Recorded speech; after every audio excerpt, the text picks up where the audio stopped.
Naam, ahlan wa sahlan mpenzi mtazamaji, ni wakati wa kukufahamisha kile ambacho kinaendelea katika taifa humu nchini, tukiendelea kupiga hatua katika maeneo tofauti tofauti na kukujuza kile ambacho kinaendelea.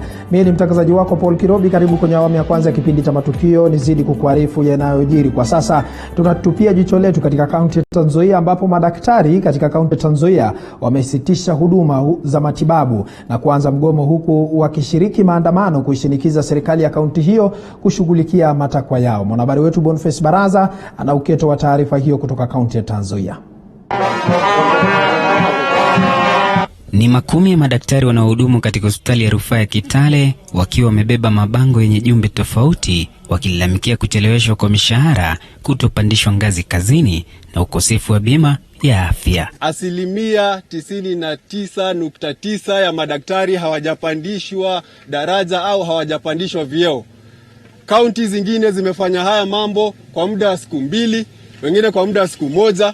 Mbona Trans Nzoia ni tofauti? Na ile muhimu kabisa ni bima yetu ya afya almaarufu NHIF. Kaunti ya Trans Nzoia haijawahi kulipa ama kupeleka pesa za bima za afya ama ya NHIF tangu mwezi wa 5 mwaka huu.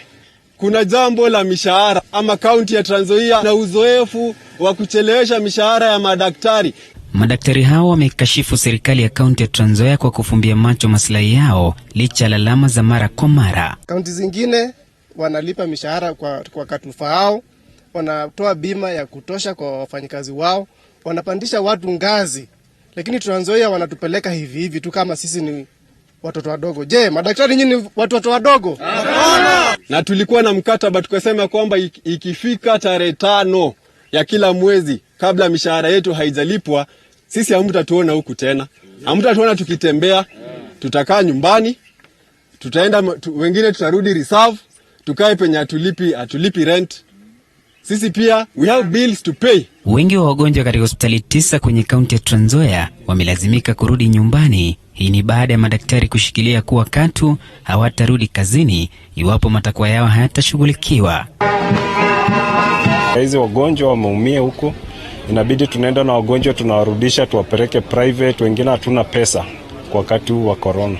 Sisi kama wananchi tunaomba madaktari warudi waweze kusuluhisha hiyo mgomo ili kaweze kuisha na sisi tukaweze kutibiwa kwa hospitali ya kaunti. Huku serikali ya kaunti ikishikilia kuwa haina pesa za kutekeleza matakwa hayo. Hayo yanajiri huku kaunti ya Trans Nzoia ikiandikisha visa vya maambukizi ya virusi vya korona visivyopungua 222, miongoni mwao wafanyikazi 15 wa kaunti na vifo 10. Mgomo wa daktari unapowaacha wakazi wa kaunti hii kwenye njia panda wakihangaika kusaka ganga za matabibu, wameitaka serikali ya kaunti kuingilia kati na kuafiki mwafaka angalau kuwezesha madaktari kurejelea kazi na angalau kwao kuweza kupata matibabu kwa urahisi.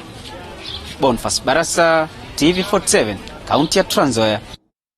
Na bila shaka mtazamaji, fahali wawili wakipigana basi nyasi ndio huumia. Siku chache tu baada ya seneta wa Bungoma Moses Wetangula kudai kuwa kaunti ya Bungoma imefuja fedha za kupigana na corona, wasimamizi katika wizara ya afya katika serikali ya kaunti hiyo wamejitokeza kupinga madai hayo, wakisema fedha hizo zimetumika vilivyo wala hakuna pesa zilizopotea. Mike Kagongo na mengi zaidi. Miezi michache iliyopita serikali ya kaunti ya Bungoma ilijipata katika njia panda baada ya sakata ya ufujaji wa zaidi ya shilingi milioni 11 kutibuka, pamoja na ununuzi wa mitungi ya lita 20 kwa shilingi 10,000 kila mmoja. Katika ziara yake mjini Bungoma Jumapili iliyopita, seneta Wetangula alidai kuwa serikali ya Bungoma ilifuja zaidi ya shilingi milioni 275 zilizotengwa na bunge la Bungoma. Hata hivyo, waziri wa afya katika serikali ya kaunti ya Bungoma Anthony Walela anahoji kuwa walipokea shilingi milioni 213 na kufikia sasa wametumia takriban 25% pekee ya fedha hizo. Walipokea pesa shilingi 213 milioni, na hizi pesa zilikuja na conditions.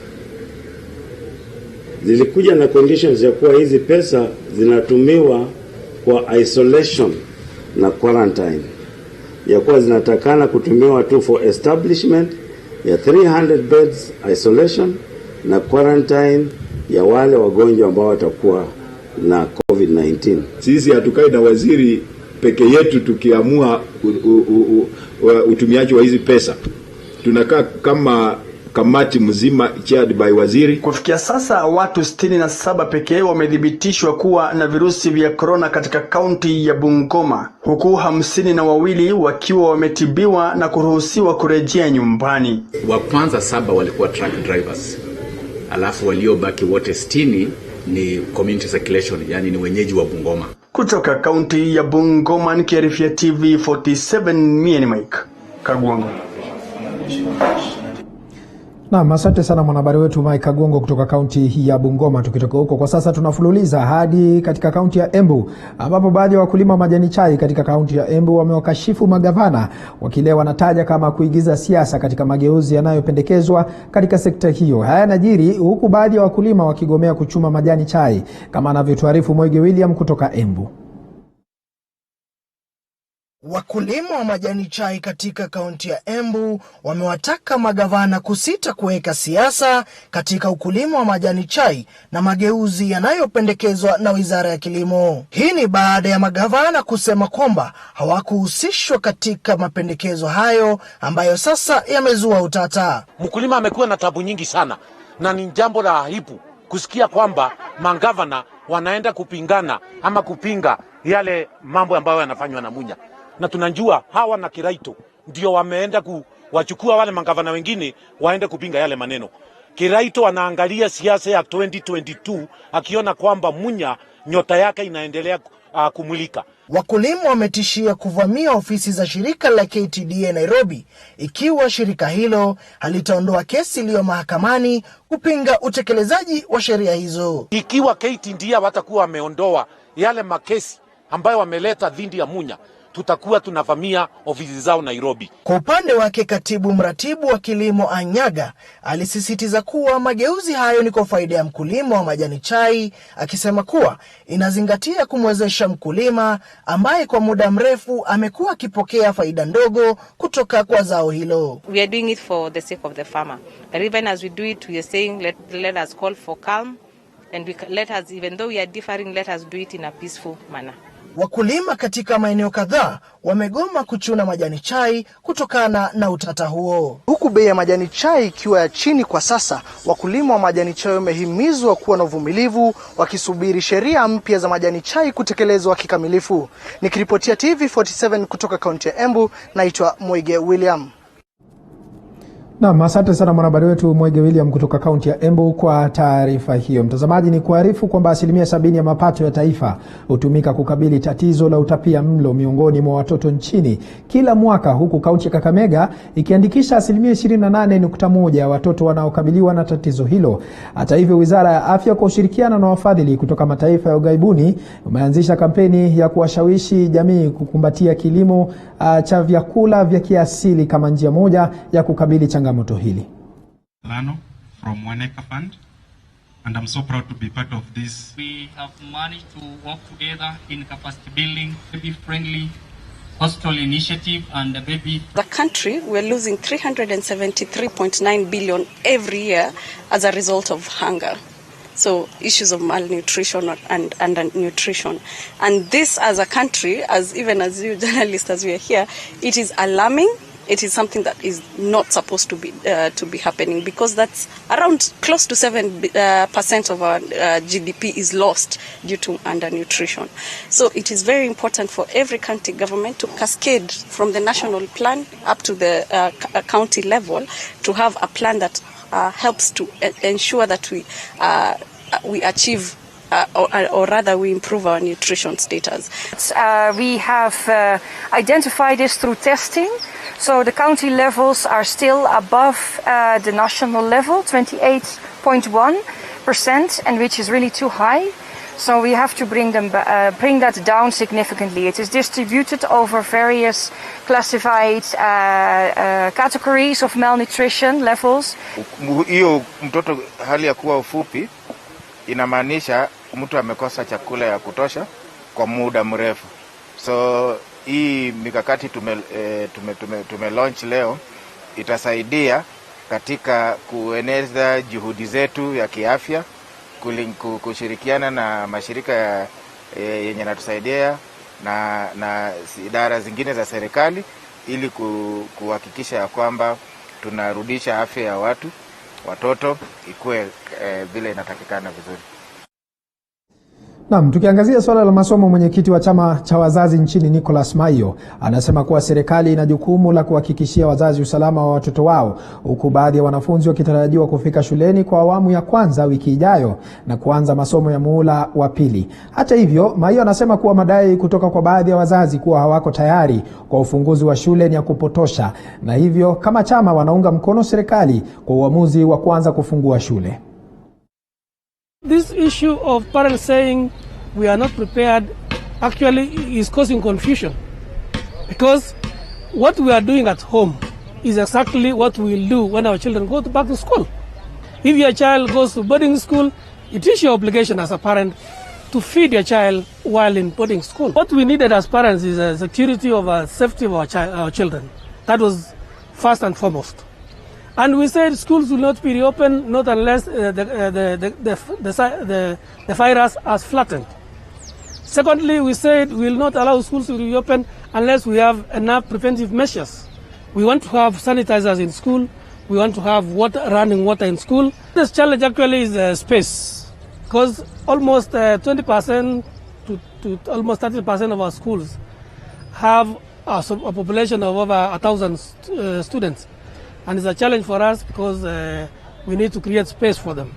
And for those schools who cannot afford to create space, we want the money that is gotten from the Ministry of Education to be speeded up by Monday. You should have the money in account. I know building a permanent structure is a bit, it will take a lot of time. We can opt for a temporary structure, especially for those children who are yet to come in the next 3 weeks.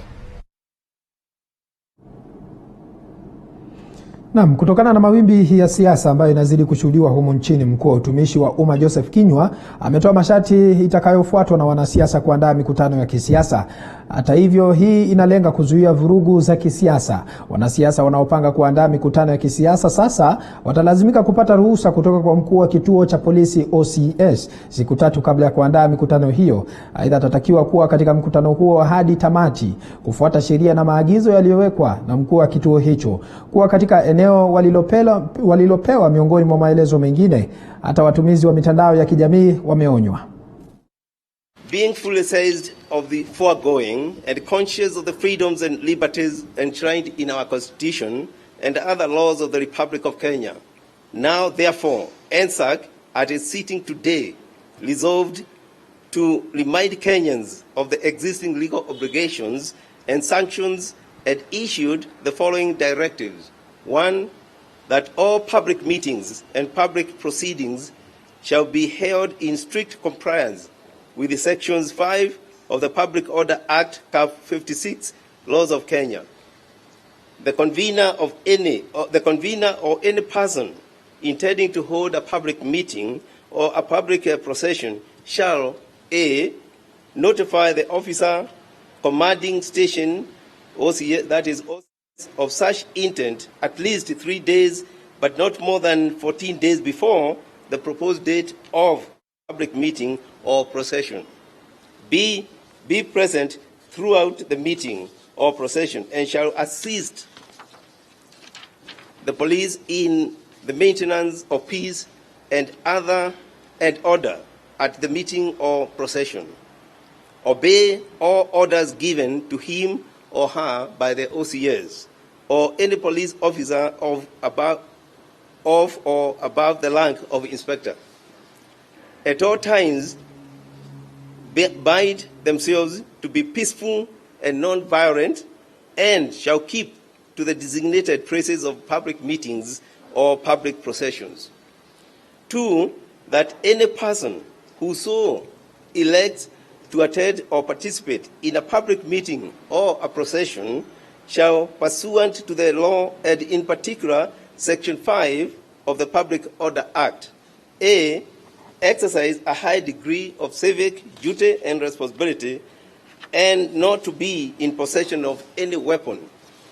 At all times, B, at all times, bind themselves to the peaceful and non-violent, bid themselves to be peaceful and non-violent, and shall keep to the designated places of public meetings or public processions of the National Cohesion and Integration Act, as read together with the guidelines for monitoring hate speech in the electronic media issued by the National Cohesion and Integration Commission.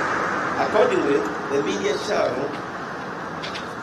A. Not publish words intended to incite feelings of contempt, hatred, hostility, violence, or discrimination against any person or group or community on the basis of ethnicity or race. B.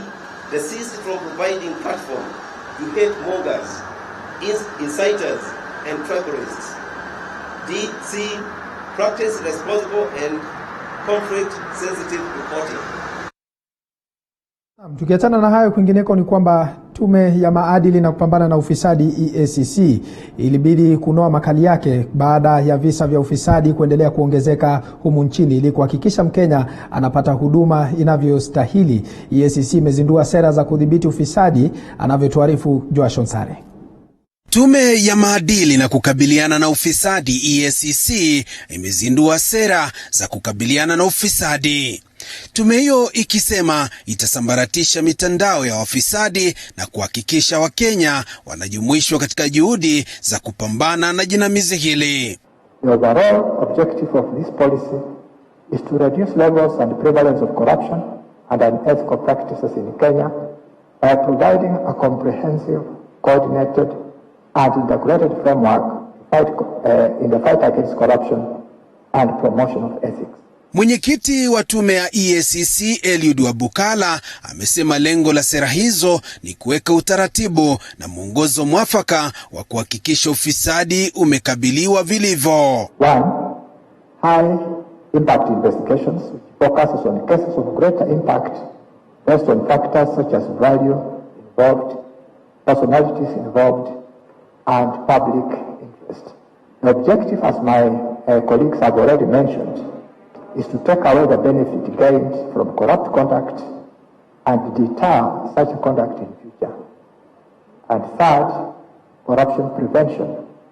The objective is to strengthen systems, policies and practices of public bodies to prevent corruption, as well as to disrupt corrupt networks to avert loss of public funds. Mkurugenzi mtendaji wa EACC Twalib Mbarak amedokeza kuwa kuzinduliwa kwa sera za kudhibiti ufisadi ni njia mwafaka katika kuishi kwa jamii bora. The launch of the policy marks major milestone in the fight against corruption, and it maps out our collective strategy to root out the corruption in all spheres and to build a value-based society. Joash Onsare, TV47, Nairobi. Na asante sana mwanahabari wetu Joashon Sare kwa taarifa hiyo. Uuzaji aina ya lift umepigwa marufuku nchini Kenya. Ni kulingana na barua rasmi ya Waziri wa Afya Mutahi Kagwe kwa bodi ya kudhibiti dawa na sumu nchini. Barua hiyo ikiamrishwa kupigwa marufuku kwa dawa hiyo nchini, kama anavyotuarifu Zainab Mohamed. Waziri wa Afya Mutahi Kagwe amepiga marufuku uuzaji wa dawa ya kulevya aina ya lift nchini. Katika barua yake rasmi kwa bodi ya kudhibiti dawa na sumu nchini, Waziri Kagwe ameitaka bodi hiyo kutoa maelezo rasmi ya jinsi uuzaji wa dawa hiyo ulihalalishwa nchini. Kulingana na Kagwe, uhalalishwaji wa uuzaji wa dawa hiyo ulifanywa kinyume na sheria, huku njia ya uuzaji ikiwezesha utumiaji mbaya na watoto walio chini ya umri wa miaka 18. Lift ni aina ya dawa ya kulevya inayoundwa kutumia nikotini na huwekwa katikati ya meno na ufizi na watumiaji ili kuwapa msisimuko wa aina yake. Zainab Mohamed, TV47. Na asante sana mwanahabari wetu Zainab Mohamed kwa taarifa hiyo. Tume ya Kitaifa ya Uwiano na Maridhiano NCIC asubuhi ya leo imeangazia masuala ya kisiasa ambayo yameonekana kushika kasi nchini na kuathiri kudumishwa kwa amani miongoni mwa Wakenya. Tume hiyo imeelezea kusikitishwa na joto la kisiasa ambalo linaendelea kusababisha maafa na uharibifu wa mali. With 2 years still to go before 2022 elections, Kenya is becoming increasingly polarized as politicians mobilize their supporters against each other. Now is not the time to engage in divisive succession politics. Never mind if it is carried out through insults, confrontations, sabotage, and head-tackle tactics. Our politicians must exercise tolerance as they go about their competitive campaigning. We therefore condemn violence in any part of the country and will hold to account anyone fanning hate, tension, and violence between communities and groups. We call on all Kenyans to shun incitement and refuse to be misused by politicians and other leaders to their selfish gains. Naam, bila shaka mtazamaji, habari umeipata. Tukiachana na hayo, kwingineko ni kwamba wanachama wa kampuni ya uwekezaji ya Waswa Investment inayohusishwa na baraza KLA jiji la Nairobi wamewataka maafisa wake kuwasaidia kupata hatimiliki za ardhi. Wamewataka maafisa wapya kuharakisha utaratibu wa kuwapa umiliki wa ekari 300 katika eneo la Joska, Mavoko, kaunti ya Machakos. Wanachama hao waliostaafu kutoka kwa baraza la jiji la Nairobi wanasema imekuwa miaka 10 bila kupata stakabadhi hizo muhimu. Itaingia kwa press. Ukasema tunataka utoe statement.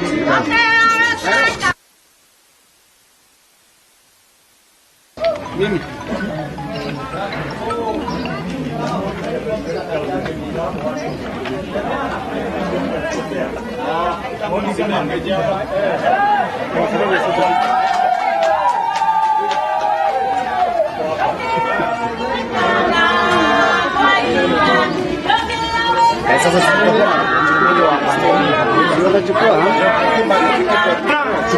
hii kampuni ilikuwa imeanzishwa na wafanyikazi wenyewe wakakatwa through the check of system, na hata hiyo shareholding yake ilikuwa inakatwa na check of system kwa payslip, tukiwa wafanyikazi wa department ya maji. Lakini vile muda ulienda, kulikuja kukaingia wakora wengine wakaanza kuigeuza from a society to investment, na wakaanza kuweka madirector ambao waliuza mashamba ya watu, na watu wengi wetu wakakosa mashamba, wakatengeneza makampuni zingine illegal za kukula hii shamba yetu. Kwa hivyo hata wale watu wamekalia mashamba, namba kubwa ya wale watu wamekalia mashamba si wenye mashamba. Tulikuambia tukuje tuchaguane mahali hapa, na wakati tuliambia tukuje mahali hapa tulikuwa tunazunguzwa, tunapelekwa pahali pengine, tukachaguliwa pahali pengine, lakini tukarudi tukaambia tukuje hapa kwa sababu hatupajui, lakini tumefaulu. Na mashamba yetu ilikuwa imechukuliwa ni Mwangi, na sisi ndio watu wa Kanjo wale original. Alikuwa anapatia watu wengine, alafu sisi tunakosha masamba. Kwa hivyo tunaomba siku ya leo mtushughulikie tuweze kupata mashamba yetu, hawa wamechaguliwa wapya.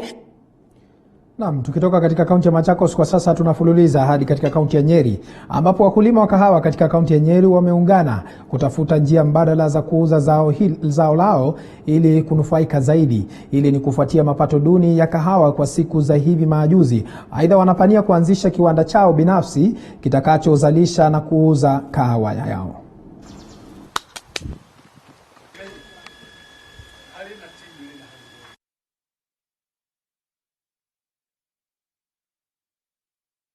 Meaningful change in this county of ours, we must go the cottage industry way.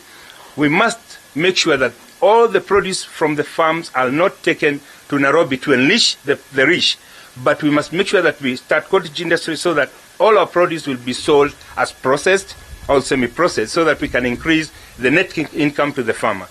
We are sure of tukitoa 70% double, tutachika zaidi ya 300 shillings. Kulingana na vile tulikuwa tunauza hizi factories zingine, mara mnalipwa 50, mara mnalipwa 70, 80, lakini ukitengeneza kahawa na muungane pamoja na wakulima wale wengine wanalima kama wewe, mkiuza pamoja mtapata bei mzuri. Na ndio sasa tunataka kuwa na factory yetu. Naam, kutoka kaunti hiyo ya Nyeri kwa sasa, mtazamaji, tunakomea hapo kwa sasa. Hii imekuwa ni awamu ya kwanza ya kipindi cha Matukio Mtambuko. Itakapotimu mwendo wa saa 6 kamili, tutakuwa narejea hapa kukujuza taarifa ainati kwa muda wa dakika 5. Nasema dakika 5 za habari moto kutoka pembe zote humu nchini. Mimi nimekuwa mtangazaji wako Paul Kirobi, sina la ziada. Wale wote waliofanikisha kipindi cha Matukio Mtambuko, nirudishe shukrani zangu za dhati na kutakia mchana mwema. Shukrani.